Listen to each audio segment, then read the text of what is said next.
Welcome to Xindun Studio. Today we'll show you our DF series power inverter. This is good model for the mobile vehicle. Okay, we'll show you the DF series inverter.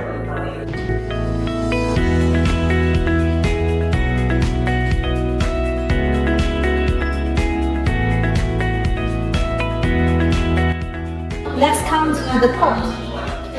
This is the solar input, the AC input, the AC output, and we provide you one socket, the AC output. This model can connect the external LCD display. Very good operation. And the inverter will convert the DC to AC from the battery.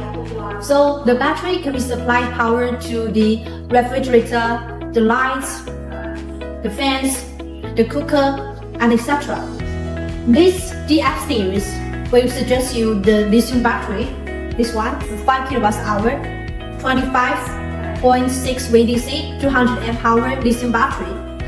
It's good model to supply power to the mobile home, to RV, to restaurant car, to ambulance, truck, and etc. Thank you.